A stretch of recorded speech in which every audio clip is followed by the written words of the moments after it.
So the galaxy underwent a lot of changes in between the Galactic Republic and the Galactic Empire, but one big one, at least for the people the Star Wars movies actually focus on, is the Great Jedi Purge. So I figured today we could talk a little bit about how the Empire actually carried out the Great Jedi Purge and some of what exactly that historical event entailed. I'm Colin, and this is Sci-Fi Deep Dive.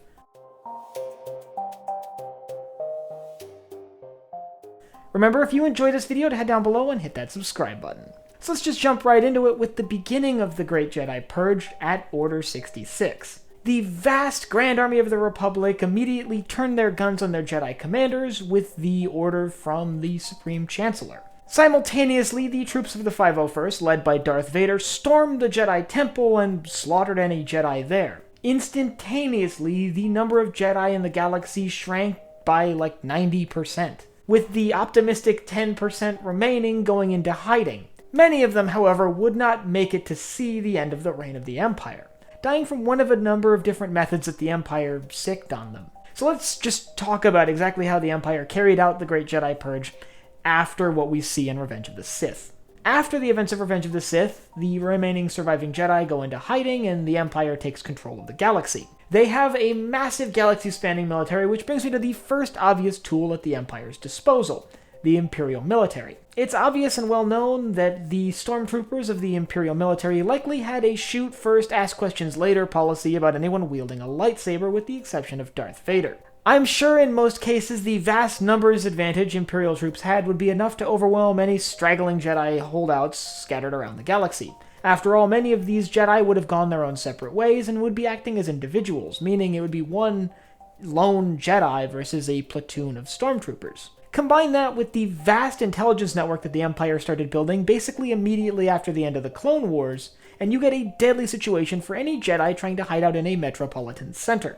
Busy populated planets like Coruscant, for example, would be bustling with not just Imperial troops, but probe droids and surveillance cameras that could easily track down any Jedi stragglers who had managed to work their way into the local population. When they were found, like I said, squads of stormtroopers would likely be dispatched to discreetly deal with them, and maybe even in some cases they were taken out by local law enforcement and not necessarily the Imperial military itself. But the Imperial military wasn't enough in every situation. Some Jedi managed to get themselves into places that would be hard for the Imperial military to get to, or were so skilled they actually could probably take on a platoon of stormtroopers. This is where the Imperial Inquisition comes in.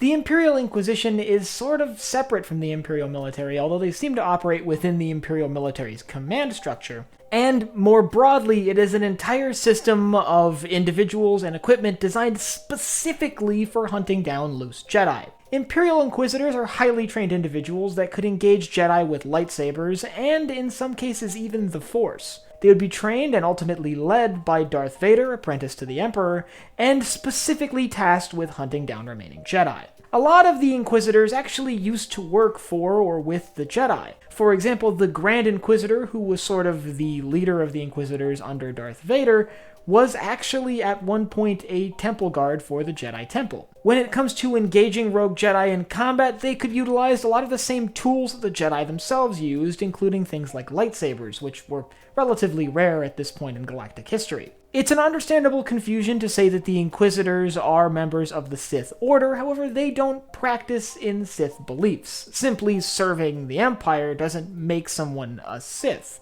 and doing so with a lightsaber and maybe even some rudimentary ability to use the Force still doesn't quite qualify someone to be a member of the Sith Order, like the two Sith Lords running the government at this time. Instead, I would classify Imperial Inquisitors as just regular servants of the Galactic Empire, ones with heightened abilities, but not quite on the same level as Sith. Ultimately, all of this led to only a handful of Jedi surviving up to the days of the Galactic Civil War. Really, by the end of the Galactic Civil War, most of the Jedi who were around during the initial days of the Jedi Purge immediately following Order 66 were no more. And there's another thing that made it actually easier than you would think to hunt down the Jedi.